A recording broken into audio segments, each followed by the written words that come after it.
Learning with BKS के YouTube channel पर आपका स्वागत है। अधीनस्थ बोर्ड के एक अन्य प्रश्न पत्र के बारे में देख लेते हैं। इनकी व्याख्या कर लेते हैं, एक एक प्रश्न की व्याख्या कर लेते हैं। 23वां प्रश्न है, आदिवासियों का कुंभ कहा जाने वाला, आदिवासियों का जो कुंभ कहा जाने वाला वेरनेश्वर मेला किस जिले में स्थित है? तो इसका सही उत्तर होगा डूंगरपुर। डूंगरपुर में स्थित है वेरनेश्वर मेला। वेरनेश्वर मेला है वो वहां पर भरा जाता है। अब बात करते हैं ये मेला है वो कब भरा जाता है? ये माघ माह की पूर्णिमा को भरा जाता है, मेला भरा जाता है।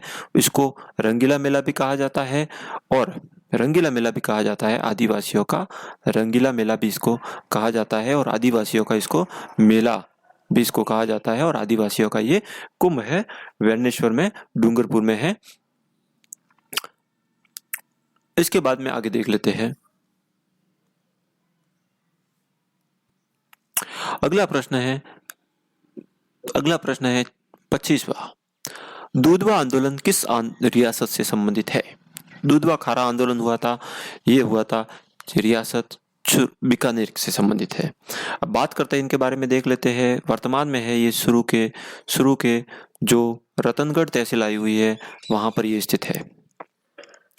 असल में हुआ क्या था, इनके समय है वो बीकानेर के जो महाराजा थे शार्दुल सिंह जी के समय है ये घटना हुई थी। और इसमें दूधवा खारा नामक एक गांव है जहां पर जो ठिकानेदार थे जिनका नाम था सूरजमल। अब इन्होंने उस समय है वो किसानों से जो बेगार वगैरह ली जाती थी, लगान वगैरह ली जाती थी, उसको काफी बढ़ा दिया गया था। और यहाँ पर इस आंदोलन का जो नेतृत्व किया था वो किया था हनुमान सिंह ने किया था। हनुमान सिंह ने इस आंदोलन का नेतृत्व किया था। और लेकिन इतने वगैरह बढ़ाने के बाद में भी इसको कम नहीं किया गया था, जिसके विरुद्ध में किसानों ने यहाँ पर आंदोलन किया था। ये दूधवा खारा आंदोलन से संबंधित है, बीकानेर रियासत है, वर्तमान में शुरू के रतनगढ़ में आया हुआ है। आगे नेक्स्ट, इसके बाद में अगला क्वेश्चन देख लेते हैं कि क्या है। अमर सागर पवन ऊर्जा संयंत्र किस जिले में स्थित है? बात करते हैं अमर सागर पवन संयंत्र के बारे में है, तो यह पवन ऊर्जा से संबंधित है और ये वर्तमान में है वो जैसलमेर में आई हुई है। ये राजस्थान की है। प्रथम पवन ऊर्जा पर आधारित है वो परियोजना है, राजस्थान की पहली है। और इनकी सन की बात करें तो 1999 ईस्वी के आसपास की है। दूसरी है वह देवगढ़, जो कि प्रतापगढ़ में आई हुई है और ये 2000 ईस्वी के आसपास है। एक तीसरी और है जो कि फलोदी में है। कहाँ पर है? फलोदी में है। ये थर्ड पवन ऊर्जा संयंत्र है, फलोदी में है। तो पहला है वह तो है अमर सागर में है, जैसलमेर में आया हुआ है। दूसरा देवगढ़ प्रतापगढ़ में है जिसकी स्थापना 2000 में की गई थी। और तीसरा है वो फलोदी में है। अगला क्वेश्चन है वह ये थे, संत मावजी का जो किस संप्रदाय से संबंधित है? अगला क्वेश्चन है हमारे पास में, संत मावजी किस संप्रदाय से संबंधित? संत मावजी का संबंध है वह सब एक एक चीज के बारे में देख लेते हैं। रामानुज संप्रदाय के बारे में देख लेते हैं। रामानुज संप्रदाय की जो स्थापना है वो रामानंद जी ने की थी। रामस्नेही संप्रदाय है, इनकी कुल मिलाकर 4 पीठें हैं। एक तो है रैण शाखा है, एक खेड़ापा शाखा है और एक है सिंहतल शाखा है और एक है वह है शाहपुरा शाखा है, मुख्य शाखा है शाहपुरा शाखा है, जिसकी स्थापना रामचरण जी ने की थी।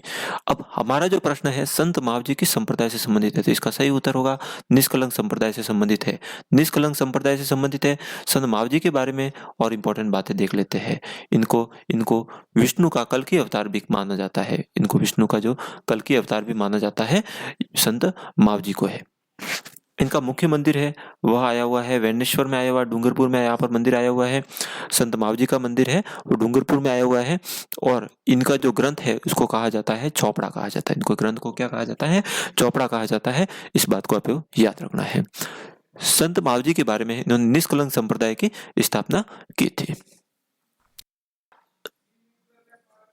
नेक्स्ट क्वेश्चन है, कोटा के किस पॉलिटिकल एजेंट की हत्या 1857 के विद्रोह के दौरान की गई थी? तो 1857 का जो विद्रोह हुआ था उसमें कोटा में सबसे पहले कोटा में 1857 की घटना के संबंध में बात कर लेते हैं।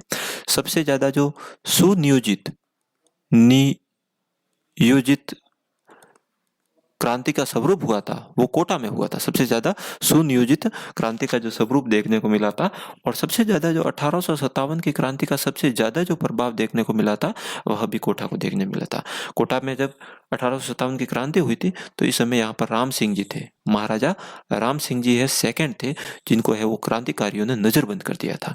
क्रांतिकारियों की यदि बात करें तो एक तो थे मेहराब खा, एक थे हरदयाल और एक थे जयदयाल, जिनको बाद में है वो क्रांतिकारियों को बाद में है वो फांसी की सजा दी गई थी। महाराजा राम सिंह जी यहाँ पर थे। अब यहाँ पर पॉलिटिकल एजेंट के बारे में बात करें तो यहाँ पर मेजर बर्टन की है वो हत्या कर दी गई थी क्रांतिकारियों के द्वारा, और उसका जो सर है वो पूरे कोटा शहर में घुमाया गया था। इनके साथ में है दो और अंग्रेजी अफसर थे जिनका नाम था, एक तो था सेल्डर और एक था कॉटम। इनकी भी इन्होंने हत्या कर दी थी और पूरे शहर में इनकी जो सर को काट कर है वो पूरे शहर में वो घुमाया गया था। महाराजा राम सिंह जी को इस स्थिति में नजरबंद कर दिया गया था। ये लगभग 1857 15 अक्टूबर 1857 के आसपास इनमें क्रांति का स्वरूप है वो देखने को मिला था। अब बात करते हैं लॉर्ड पैट्रिक लॉरेंस के बारे में। लॉर्ड पैट्रिक लॉरेंस है वो राजस्थान के उस समय तत्कालीन एजीजी थे, राजस्थान एजीजी। मॉरिसन है ये पॉलिटिकल एजेंट थे, मारवाड़ क्षेत्र के पॉलिटिकल एजेंट थे, ये मारवाड़ क्षेत्र के पॉलिटिकल एजेंट थे। ये मेजर प्रिसाप्स है वो भी पॉलिटिकल एजेंट थे। आगे देखो नेक्स्ट, अगले क्वेश्चन हैं।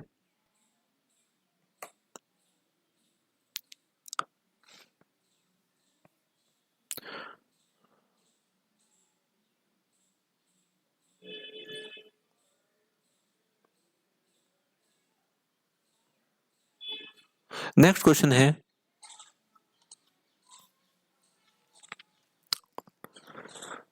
इसको एक बार पेंडिंग छोड़ देते हैं। चलो नेक्स्ट देखो,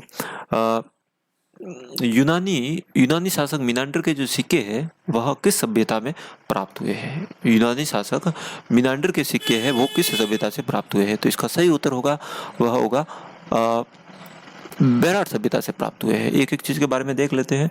कालीबंगा है वो हनुमानगढ़ में आया हुआ है, अमलानंद घोष ने यहाँ की खोज की थी सबसे पहले 1953 ईस्वी के आसपास की गई थी, और ये घनगर नदी के किनारे पर स्थित है। इसके अलावा बीबी लाल और बी के थापड़ के द्वारा भी यहाँ पर खोज कार्य किया गया था। बात करते हैं गणेश्वर सभ्यता जो कि सीकर नीम का थाना में आई हुई है, अभी वर्तमान में है। वह देखा जाए तो नीम का थाना जिले में स्थित है, और इसको ताम्र युगीन सभ्यता की जननी भी कहा जाता है, और ताम्र संचय सभ्यता भी इसको कहा जाता है। यहाँ पर सबसे ज्यादा वो तांबे के उपकरण प्राप्त हुए हैं, और कांतली नदी के किनारे पर ये स्थित है। कहाँ पर है? कांतली नदी के किनारे पर स्थित है, याद रखा जा सकता है। बालातल सभ्यता है वो कि उदयपुर में आई हुई है, बालातल सभ्यता उदयपुर में आई हुई है। इसका सही उत्तर होगा वो बेराट होगा। बेराट सभ्यता है यहाँ पर है वो यूनानी शासक मिनांडर के 16 सिक्के प्राप्त हुए हैं।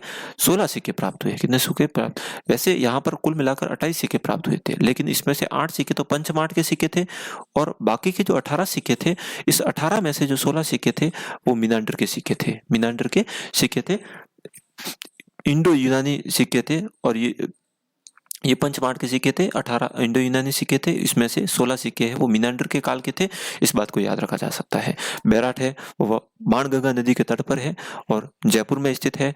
यहाँ पर सबसे पहले बात करें तो हम 1837 ईस्वी के आसपास 1937 ईस्वी के आसपास है वो दयाराम साहनी के द्वारा यहाँ पर खोज कार्य किया गया, उत्खनन कार्य किया गया, और उसके बाद में है वह नील रत्न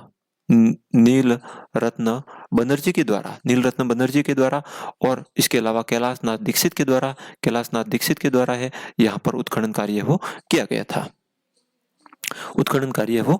था। बेराट सभ्यता के बारे में ये बात आती है। यहाँ पर बौद्धकालीन है वो काफी अवशेष मिले हैं, अशोक के भी अवशेष यहाँ से मिले हैं। तीसरा प्रश्न है, कुर्जा, पिपली, गुगड़ी, केवड़ा क्या है? राजस्थान के आभूषण है, राजस्थान के लोकगीत है, राजस्थान के नृत्य है, राजस्थान के नाटक है। तो इसका जो सही उत्तर होगा राजस्थान के लोकगीत है। कुरुंजा, पिपली, गुगड़ी, कुरुंजा है वो वीर की पति है वो प्रदेश से जाती है तो उसके वीर में वो गीत गाई जाती है, पत्नी के द्वारा है वो कुरुंजा गीत गाया जाता है। पिपली भी इससे संबंधित है। ये राजस्थान के प्रमुख लोक गीतों के अंतर्गत आते हैं। नेक्स्ट हम देख लेते हैं गुलाबी संगमरमर का खनन क्षेत्र कहाँ पर है। गुलाबी संगमरमर है वो कहाँ पर ज्यादा सर्वाधिक मात्रा में वो पाया जाता है, इसके बारे में। गुलाबी संगमरमर है वो बारमल, जो कि कहाँ पर आया हुआ है, उदयपुर में आया हुआ है। ये उदयपुर में आया हुआ है और यहाँ पर सबसे ज्यादा वो गुलाबी संगमरमर कहा जाता है। मुख्य रूप से संगमरमर है राजस्थान में है, वह एक तो मकराना का फेमस है और एक है राजसमंद का। राजसमंद में राजनगर है, वहाँ का ये फेमस है, सबसे सर्वाधिक मात्रा में है, ये यहाँ पर पाया जाता है। लेकिन गुलाबी संगमरमर है वह बारबर मल उदयपुर में पाया जाता है। काला संगमरमर है वह पैसलाना जयपुर में पाया जाता है। पीले रंग का संगमरमर है वो जैसलमेर में पाया जाता है। अगला क्वेश्चन है, अगले क्वेश्चन पर आते हैं हम। सिरमी राज्य के कौन से क्षेत्र में मिलती है। सिरमी के बारे में बात करें तो एक सिरमी है, एक लोकगीत भी माना जाता है, लोकगीत भी, जो कि पश्चिमी क्षेत्र में है, इसको गाया जाता है, पश्चिमी क्षेत्र में गाया जाता है। लेकिन यहाँ पर सिरमी है वह यहाँ पर एक पौधे से संबंधित बात की है। एक छोटा पौधा होता है और जहाँ पर इसमें छोटे छोटे बीज होते हैं, काले रंग के बीज होते हैं, और ये मुख्य रूप से है वो हाड़ौती क्षेत्र में है वो पाया जाता है। सिरमी राज्य के हाड़ौती क्षेत्र में है वो पाया जाता है। जबकि एक सिरमी गीत भी होता है, इससे भी संबंधित याद रखा जा सकता है। नेक्स्ट क्वेश्चन पर हम आगे बढ़ते हैं। केसरी सिंह बारट का चेतावनी का चुटिया किन से संबंधित किसने लिखा था। केसरी सिंह बारट ने जो चेतावनी का चुटिया लिखा था वो किन को संबोधित करते हुए लिखा था। महाराजा राज सिंह जी, महाराजा फतेह सिंह जी, महाराणा राय सिंह जी और महाराणा जय सिंह जी। तो इसका सही उत्तर होगा महाराणा फतेह सिंह जी। और कब लिखा था, 1913 में, जब दरबार लग रहा था, जॉर्ज प्रथम का दरबार लग रहा था और दिल्ली में दरबार लग रहा था, तो फतेह सिंह जी ने है वो 13 सोरठे के माध्यम से है 13 सोरठे लिखे थे। कितने लिखे थे, 13 सोरठे के माध्यम से है, जो कि डिंगल भाषा में थे, डिंगल भाषा में लिखे गए थे। और इसके माध्यम से है वो उन्होंने फतेह सिंह जी को दिल्ली दरबार में जाने से उनको आत्म जागृति करवाई थी। फतेह सिंह जी के बारे में इम्पोर्टेंट बात आती है। फिर उनके बाद में 1911 में भी वो दिल्ली दरबार में सम्मिलित होने के लिए नहीं गए थे। लिखा जरूर केसरी सिंह बारट ने था, लेकिन इसको जो पहुंचाने का कार्य है वह गोपाल सिंह खरवा साहब ने किया था। गोपाल सिंह खरवा, जो कि केसरी सिंह जी बारट के मित्र थे। केसरी सिंह जी बारट के बारे में हम बात करें तो इनका जो जन्म है वह हुआ था शाहपुरा में हुआ था। पूरा परिवार है वह आज़ादी के लिए है वह न्योछावर हो गया था। इनका पुत्र, इनका भाई, सभी है वो आज़ादी के लिए है, इन्होंने योगदान दिया था। केसरी सिंह बारट है वो शाहपुरा से संबंधित रहते थे और इनका जो अंतिम समय है वो बीता था कोटा के अंदर बीता था। इन्होंने है मास्टर प्यारेलाल की हत्या के कारण इनको हजारीबाग जेल में भी इनको रखा गया था और वहां पर उनको सजा हुई थी। केसरी सिंह बारट के द्वारा है वो एक अच्छे उत्तम कोटि के कवि भी थे। इन्होंने है वो दुर्गादास चरित्र है, राज सिंह चरित्र है और जसवंत सिंह चरित्र है, रूठी रानी है, कई अन्य ग्रंथ लिखे थे। ये केसरी सिंह बारट के बारे में है। नेक्स्ट क्वेश्चन है, वागड़ क्षेत्र, वागड़ पर्यटक क्षेत्र है वह कौन कौन से जिले सम्मिलित है। वागड़ क्षेत्र के अंतर्गत है डूंगरपुर सिरोही, डूंगरपुर बांसवाड़ा प्रतापगढ़ और प्रतापगढ़ उदयपुर। इसका सही उत्तर होगा बांसवाड़ा उदयपुर।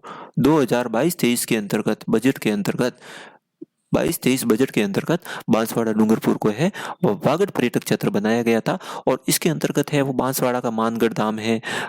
सॉरी, इसका सही उत्तर ये नहीं होगा, एक मिनट।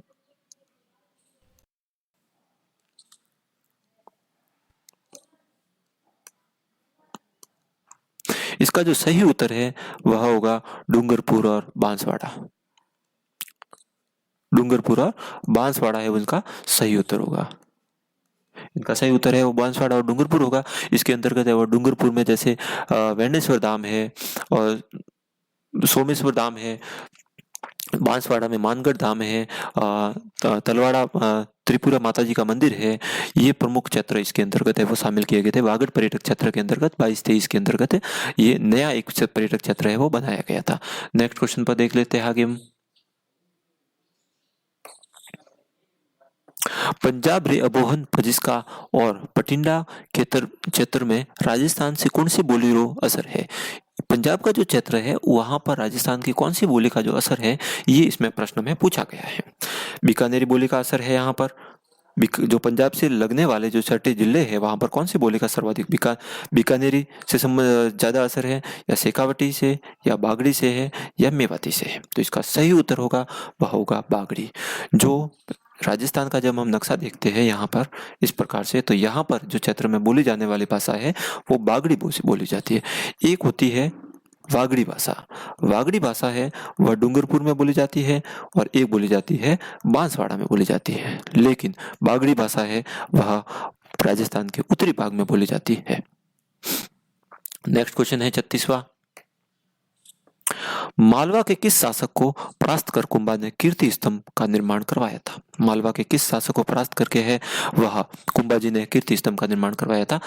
बात करते हैं लगभग 1437 ईस्वी के आसपास जो सारंगपुर का युद्ध हुआ था, सारंगपुर का युद्ध हुआ था, जो हुआ था मोहम्मद खिलजी प्रथम तथा कुंभा जी के मध्य हुआ था, कुंभा जी के मध्य हुआ था। इस युद्ध में विजय होने के बाद में है वो महाराणा कुंभा ने वो कीर्ति स्तंभ का निर्माण करवाया था, जिसको विजय स्तंभ भी कहा जाता है, जिसको विजय स्तंभ भी कहा जाता है। इसका निर्माण करवाया था 1437 ईस्वी के आसपास करवाया था, विजय स्तंभ भी कहा जाता है। इसका सही उत्तर होगा ये। नेक्स्ट क्वेश्चन देख लेते हैं। सीतावाड़ी मेला मुख्यतः कौन से जनजाति से संबंधित है? इसका सहरिया उत्तर होगा, क्रासिया होगा, सांची होगा, या भील होगा? तो इसका सही उत्तर होगा सहरिया। सीतावाड़ी मेला है वह असल में 12 जिले के शाहबाद तहसील का केलवाड़ा गांव आया हुआ है, वहां पर ये मेला भरा जाता है। सीतावाड़ी का मेला शहरियों का जो कुंभ कहा जाता है, तो सीतावाड़ी का जो मेला है वो शहरियों का कुंभ कहा जाता है, वहां पर मेला जाता है। वहां पर कुंड भी है, एक तो है लक्ष्मण कुंड भी है, सीता कुंड भी है, और इसके अलावा विभिन्न प्रकार के कुंड आए हुए हैं जहां पर शहरियों का मेला भरा जाता है। नेक्स्ट क्वेश्चन पर हम बात करते हैं।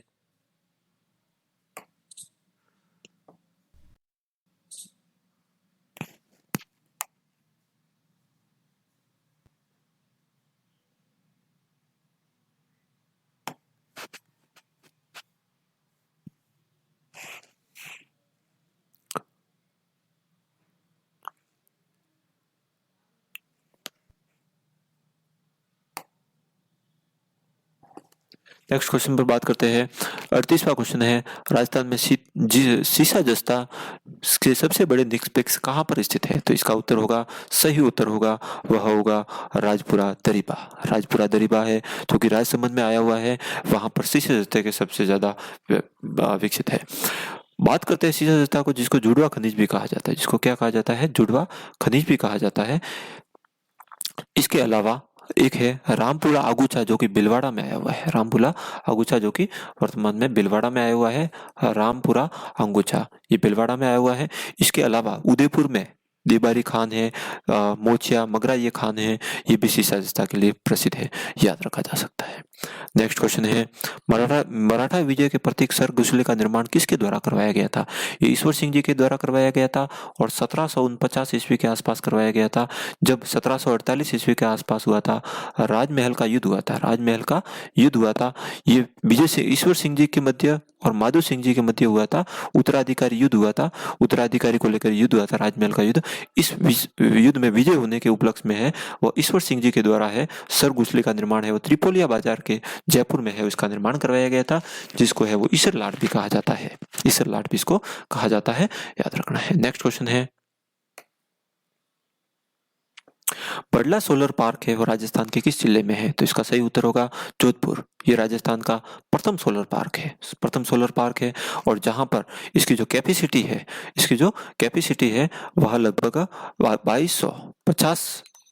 2250 के आसपास इसकी कैपेसिटी है वो मानी जाती है। बात करते हैं दूसरा सोलर पार्क है वो नोखा जैसलमेर में है, निर्माणाधीन है, जिसकी कैपेसिटी 925 मेगावाट है। कैपेसिटी है वो 25 मेगावाट है, सेकंड है। सबसे बड़ा है पडला सोलर पार्क है, जो कि राजस्थान के जोधपुर में आया हुआ है। नेक्स्ट क्वेश्चन है 41वां क्वेश्चन है, एशियाई देशों में स्वर्ण पदक विजेता पहले भारतीय रोवर बजरंग लाल तामर का संबंध राजस्थान के किस जिले से है? तो इसका सही उत्तर होगा सीकर से इनका संबंध है, वो बजरंग लाल तामर का संबंध है। Okay next.